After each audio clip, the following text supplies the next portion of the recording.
Yeah, I know. I knew 6 months ago. I just didn't think knowing would be the hard part. I'd just gotten off work. I was standing in line at the grocery store, holding the cereal they always liked. And then this really stupid thought popped into my head.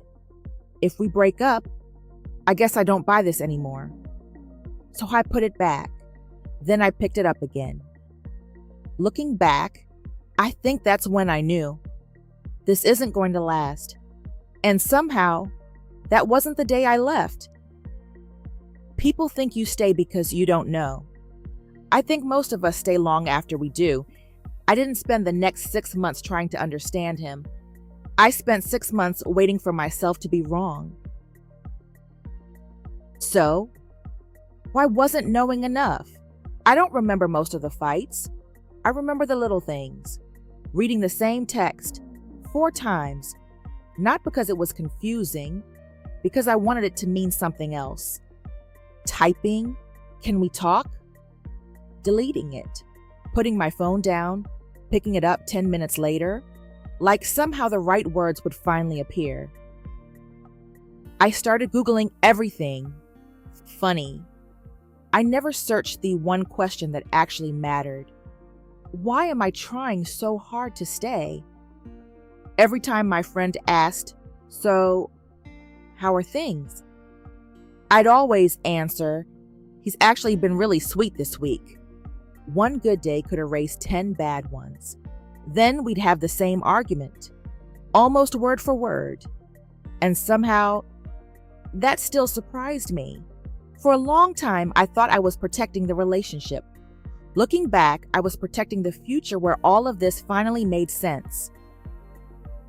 Years later, I came across something psychologists had been saying for decades.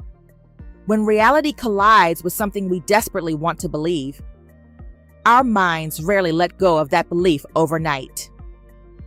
Instead, they quietly make room for both. So every time something felt wrong, I changed the story.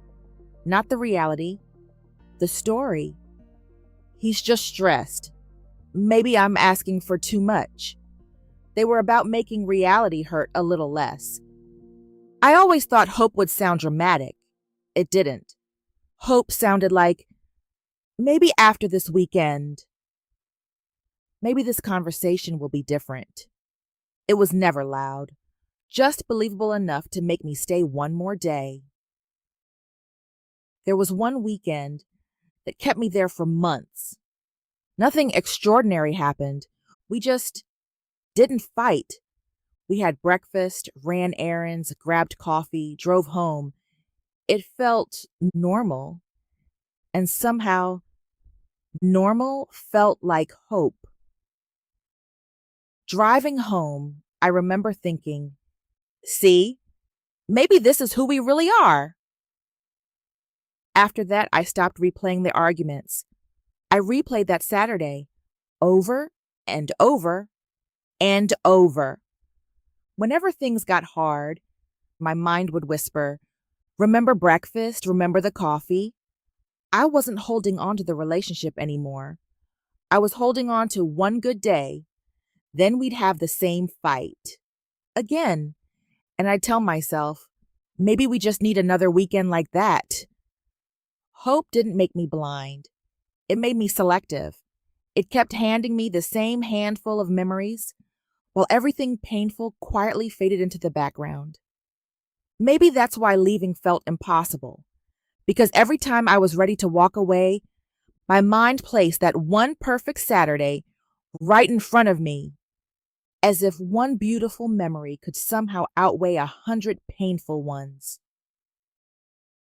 Then one day, you find something you forgot was even there.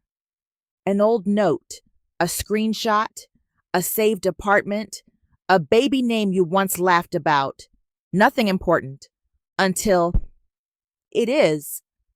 Because that's when you realize you weren't just planning a relationship. You were planning a life.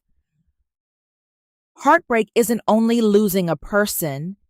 It's losing the Sunday mornings that never happened. The trips you'll never take. the home that only existed in your imagination, the version of yourself who already believed all of it was coming. Maybe that's why leaving feels impossible. Every goodbye is also goodbye to someone you thought you were about to become. The more time, love, and hope we invest in something, the harder it becomes to let go. Not because we're weak, because walking away means accepting that some futures never arrive. Maybe that's why the hardest part was never leaving them. It was letting go of a future that felt completely real. Sometimes, the relationship ends long before the future does. Funny enough, most people don't leave after the biggest fight. They leave on a completely ordinary Tuesday. Nothing dramatic happened, just another argument, another apology, another promise, until one day you notice you're not checking your phone anymore. You're not replaying every conversation. You're not asking your friends, "Am I overreacting?" Not because everything finally makes sense, because you're tired. Not tired of loving them, tired of negotiating with yourself. One day, the excuses simply stop showing up. They're just stressed. Maybe next month will be different. Not because you found new evidence, because you ran out of ways to argue with the old one. I don't think people leave when the relationship becomes impossible. I think they leave when explaining the relationship becomes harder than accepting it. That's why the last fight usually isn't the biggest. It's just the first one you finally see exactly as it is.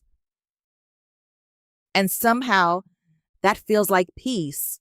I still think about that grocery store sometimes, that box of cereal. For a long time, I thought that was the day the relationship started ending. Looking back, it wasn't. It was the day a part of me already knew. I just wasn't ready to accept it. Maybe the saddest part wasn't that we ignored the truth.